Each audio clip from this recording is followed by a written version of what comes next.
কথায় আছে, যুদ্ধের আগুন শুধু যুদ্ধক্ষেত্রেই জ্বলে না, তার উত্তাপ পৌঁছে যায় বিশ্ববাজারেও।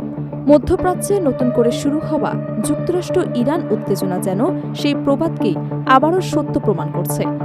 হরমুজ প্রণালীকে ঘিরে দুই দেশের পাল্টাপাল্টি পদক্ষেপে শুধু আঞ্চলিক নিরাপত্তাই নয়, অস্থির হয়ে উঠেছে বৈশ্বিক জ্বালানি বাজারও। হরমুজ প্রণালীকে কেন্দ্র করে যুক্তরাষ্ট্র এবং ইরানের মধ্যে নতুন করে শুরু হওয়া উত্তেজনার সরাসরি প্রভাব পড়েছে আন্তর্জাতিক জ্বালানি তেলের বাজারে। মাত্র একদিনের ব্যবধানে অপরিশোধিত জ্বালানি তেলের দাম প্রায় ৯% বেড়েছে, এবং যা গত এক মাসের মধ্যে সবচেয়ে বড় মূল্যবৃদ্ধি হিসেবে বিবেচিত হচ্ছে। মধ্যপ্রাচ্যের ভূরাজনৈতিক অস্থিরতা এবং বিশ্বে জ্বালানি সরবরাহ নিয়ে নতুন শঙ্কার কারণে বিনিয়োগকারী এবং জ্বালানি ব্যবসায়ীদের মধ্যে উদ্বেগও বেড়েছে। মঙ্গলবার প্রকাশিত এক প্রতিবেদনে রয়টার্স জানিয়েছেন, সোমবার আন্তর্জাতিক বাজারে ব্রেন্ট ক্রুডের দাম ব্যারেল প্রতি প্রায় $7.29 বেড়েছে। শতাংশের হিসেবে এই বৃদ্ধি 9.59%।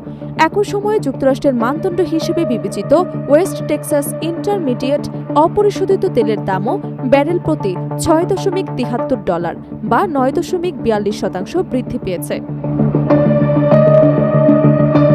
সবশেষে দর অনুযায়ী আন্তর্জাতিক বাজারে প্রতি ব্যারেল ব্রেন্ট ক্রুড বিক্রি হচ্ছে $83.30। অন্যদিকে ডব্লিউআই এর দাম পৌঁছেছে প্রতি ব্যারেল $78.14। বিশ্লেষকদের মতে, মধ্যপ্রাচ্যের সংঘাত আরও দীর্ঘায়িত হলে আন্তর্জাতিক বাজারে তেলের দাম আরও বাড়তে পারে। বিশ্বের মোট সমুদ্রপথে পরিবাহিত অপরিশোধিত তেলের একটি বড় অংশ হরমুজ প্রণালী দিয়ে যাতায়াত করে। ফলে এই প্রণালীতে সামরিক উত্তেজনা বা জাহাজ চলাচলে কোনো ধরনের বাধা সৃষ্টি হলে তার প্রভাব দ্রুত বিশ্ব জ্বালানি বাজারে পড়ে। এ কারণেই যুক্তরাষ্ট্র এবং ইরানের সাম্প্রতিক পদক্ষেপের পর আন্তর্জাতিক বাজারে তেলের দাম দ্রুত ঊর্ধ্বমুখী হয়েছে। প্রতিবেদন অনুযায়ী গত 28 ফেব্রুয়ারি যুক্তরাষ্ট্র ও ইরানের মধ্যে সংঘাত শুরু হবার পর ইরানের ইসলামী বিপ্লবী গার্ড বাহিনী হরমুজ প্রণালী দিয়ে চলাচলকারী বিদেশি জাহাজের ওপর অবরোধ জারি করে। এর জবাবে 7 এপ্রিল ইরানের বন্দরগুলোকে লক্ষ্য করে পাল্টা অবরোধ ঘোষণা করে যুক্তরাষ্ট্র। এরপর থেকেই জ্বালানি বাজারে অস্থিরতা বাড়তে থাকে। বিশ্লেষকদের তথ্য অনুযায়ী 2 এপ্রিল একদিনে ব্রেন্ট ক্রুডের দাম ব্যারেল প্রতি প্রায় $12 পর্যন্ত বেড়ে যায়, যা চলমান সংকটের মধ্যে সর্বোচ্চ মূল্যবৃদ্ধির রেকর্ড হিসেবে বিবেচিত হয়। পরে পরিস্থিতি কিছুটা স্বাভাবিক হওয়ার ইঙ্গিত মিললে তেলের দামও কমতে শুরু করে।